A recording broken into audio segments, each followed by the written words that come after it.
Alright, so I got a story here for you guys that is no joke, one of the most brazen attacks on free speech and unions in this country that I have probably ever seen in my entire life. So I got a breakdown here from the Washington Post. They say Starbucks will get reporters' messages with union, federal judge rules. Okay, so we're going to read into some of the details here, but keep in mind this is within the context that we have been covering this ongoing resurgence of the American labor movement. Broadly, there have been plenty of different companies where workers have been doing these organizing attempts. One of the main ones has obviously been Starbucks, where according to More Perfect Union now, we are currently sitting at about 336 stores that have filed to unionize, and they say 257 stores in 35 states have won their union elections. Okay, so Starbucks, this company that has typically, presented itself as like this progressive corporation, right? We found out that pretty obviously under a capitalist mode of production that you can be progressive on social issues, but then when it comes to being progressive on economic issues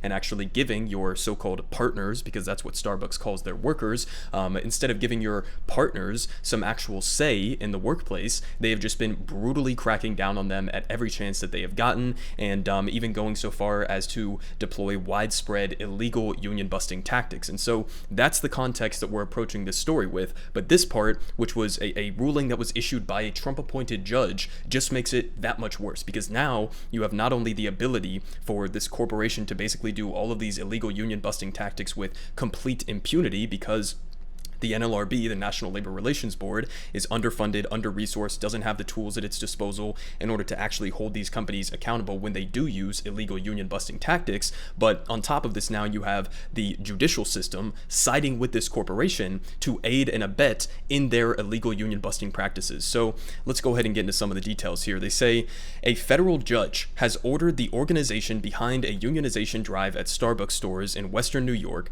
to turn over all of its messages with journalists, a sweeping and unusual ruling that will let the company peek into communications that courts usually view as private and protected. No shit. They say U.S. District Court Judge John L. Sinatra Jr. issued the little noticed order last month at the behest of Starbucks, which has been aggressively fighting the organizing effort by an employee group called Starbucks Workers United in the Buffalo area for months. They say the coffee chain giant asked to subpoena the records as part of discovery in a bitter legal fight with the employees and the NLRB, the National Labor Relations Board, whose director in May issued a complaint against Starbucks that included more than 200 violations of the National Labor Relations Act. Okay, so keep this in mind, right? We're not talking about like borderline infractions here. We're talking about just like mass deployment of straight up illegal union busting tactics, and what happens? Nothing. There's no real consequences because, again, the NLRB is not fully empowered to actually deliver serious material consequences to these corporations. So in their mind, it's actually just worth it for them to take whatever penalties come their way and still do these union busting tactics, even though they are brazenly illegal, and even though the NLRB is filing these complaints against them, they just continue to do it with complete impunity. So this is an example, a textbook case in terms of why we need to significantly beef up and expand the NLRB, even though it has been marginally more pro-labor under the Joe Biden administration, which is something I will give him credit for. But they continue, saying that the board asked the court in June to reinstate 7 Starbucks workers who were allegedly fired for union organizing activities through a group called Starbucks Workers United. So this is just one part of their union busting tactics, right? They'll do these captive audience meetings. They'll basically do anti-union propaganda on a daily basis. They will bring in, corporate managers and shit like that into all of these stores, and they will try to pressure them and intimidate them into not working. And then in some cases, like this one, they just straight up fire employees who are leading these organizing efforts. I mean, it's the most brazen shit you could possibly imagine, but they say that the employee group has appealed Sinatra's decision to the U.S. Court of Appeals for the Second Circuit Court, which has yet to rule on it. So this is going to be a pretty important decision here, and I'll keep you guys updated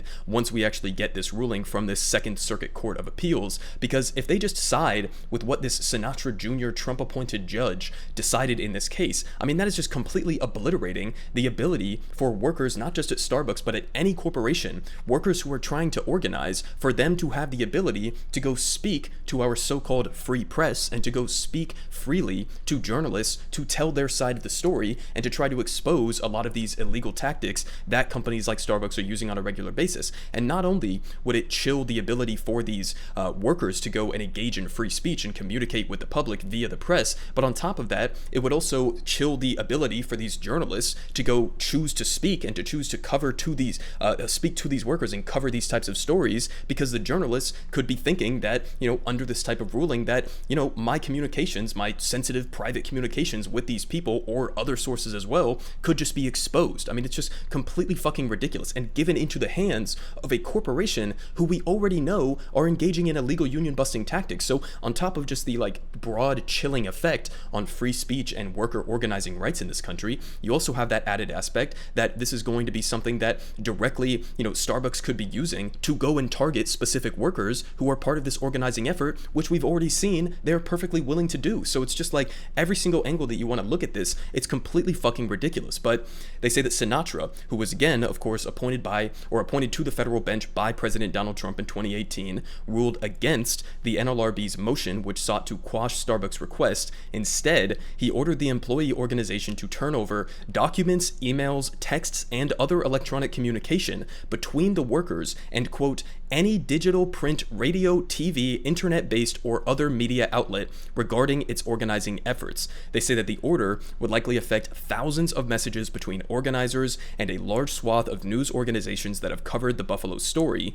Among others, The Washington Post, The New York Times, Vice, Fox News, Al Jazeera, The Guardian, and The Buffalo News have reported extensively on the organizing campaign. So again, exposing not just these workers to whatever wrath that the Starbucks Corporation wants to impose on them as a result of these legal proceedings, but also all of these other journalistic outlets who will now probably think twice before talking to workers in other similar situations like this, because they know that some, right-wing Trump-appointed judge could just rule that they have to turn over their private communications. It's so fucking ridiculous. But they continue, saying that a group of former and current Starbucks workers has accused the Seattle-based company of union busting tactics in Buffalo. Okay, that's not just the workers, it's also the NLRB, as they say here. In June, the NLRB obviously agreed. They say its regional director filed a petition alleging that Starbucks had engaged in, quote, vigorous anti-union campaign and had used illegal tactics at stores where elections were taking place, such as closing locations with active organizing drives, threatening employees, and bringing in supervisors to discourage union activity. They say a Starbucks spokesperson, Andrew Troll, defended the broad order in a statement. So this is the Starbucks corporate defense for why they're going about doing this. They say, quote, this is about getting to the truth. This is about getting to the truth, really? Okay, the truth is that you guys are engaging in widespread illegal union busting tactics and trying to crush your workers. That's the real truth here. But he says that this is about getting to the truth and uncovering misinformation that union-supporting workers have disseminated to both our partners and the public. This is absolutely fucking amazing, because if you look at the types of information, the anti-union straight-up propaganda that companies like Starbucks are shoving into the faces of their workers on a daily basis. I mean, this is like, we heard from Amazon workers as well about this, how widespread it is. It's like anti-union propaganda when you walk in the store. It's plastered on the front doors. It's plastered in the back, in the bathrooms, right? They have all of these captive audience meetings where they hold them down and they force them to go and listen to this anti-union propaganda, straight up lying about what the union is going to do, right? We've heard all of these lies before. Oh, it's going to be an outside organization. It's going to be a disruptive, middling third party that is going to get in between you and our special relationship with corporate. I mean, it's just such blatant lies. And now they're turning around and saying, no, it's actually the pro-union workers who are the ones who are disseminating,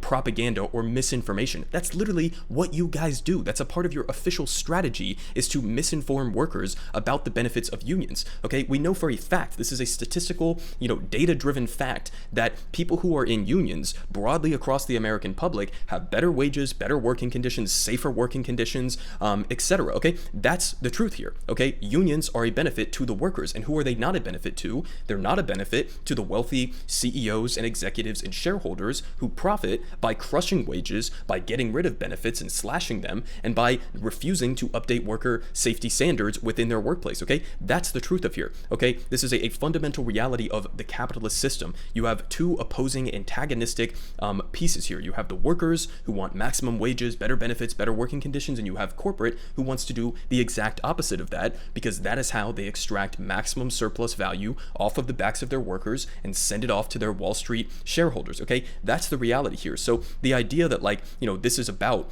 creating some sort of a like fair partnership, and that without a union you'll be able to have that direct relationship with the company, and then, you know, we'll give you all of these benefits, etc., just by the good of our heart. It's complete fucking bullshit, and they know that it's bullshit. That's why they're so aggressively fighting against these unions. But he continued here, saying that the outcome of this trial should be based on a fair evaluation of the facts, including how the workers group has spread knowingly false information to many, including the media. So, I mean, saying including the media implies that, like, not only is he trying to say that these workers are lying to other workers about the benefits of unions, which they're just straight up not, but also that they're somehow lying to the media. Well, hold on a second. If a worker who's working at a Starbucks or an Amazon or any corporation, right, and they're trying to organize, and they have their personal anecdotes, their personal story, their background, and what they have experienced at these stores, them going and speaking to the press however they want to do so is none of your fucking business, okay? That is their personal testimony, right? So this is explicitly, he's openly saying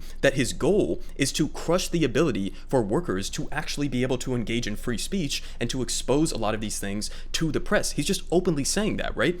They say he didn't specify, of course, what information had allegedly been communicated, but in a follow-up email, another Starbucks representative said asking parties involved in litigation to share material communications is standard practice. No, it's fucking not. Not in these types of a situation, right? Maybe, as they point out down here, in rare cases, courts have ordered news reporters to reveal the source of sensitive stories involving classified material or matters of national security, but not when it comes to a litigation between a union organization and a fucking corporation that is trying to destroy that union organization, okay? That is not standard practice. This is literally like the first time that we've ever seen this type of ruling take place on behalf of a corporation. And even, you know, on this other issue here involving classified information or national security, that's also completely against the First Amendment. And this is, you know, something that people don't really talk about in this country, which is that you could have like grand juries that are formed where journalists are forced, under threat of potential legal consequences,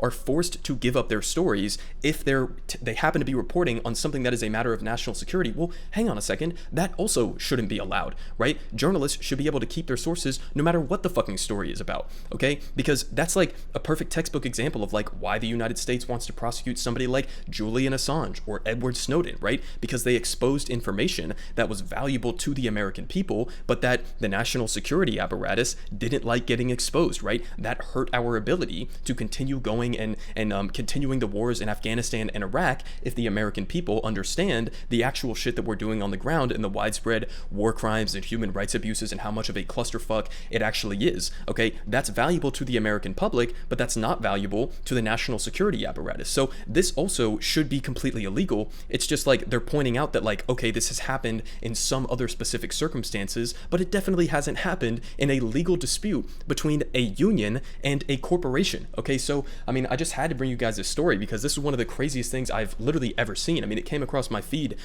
just a couple days ago. I mean, the story at this point is a couple days old, but I guess we're going to have to wait and see what the Court of Appeals in that Second Circuit is going to end up ruling on this initial judge's decision. But even just the fact that we now have judges who are siding with corporations who have already been proven and demonstrated by the National Labor Relations Board to be engaging in widespread illegal union-busting tactics, that a judge would side with that corporation to get the private communications between workers and journalists who they have been speaking to about their organizing efforts. I mean, this is just so fucking brazenly anti-free speech, anti-First Amendment, union-busting tactics that are now being sided with by the judicial branch.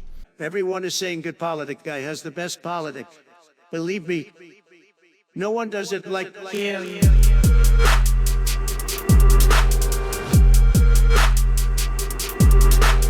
Believe me, everyone is saying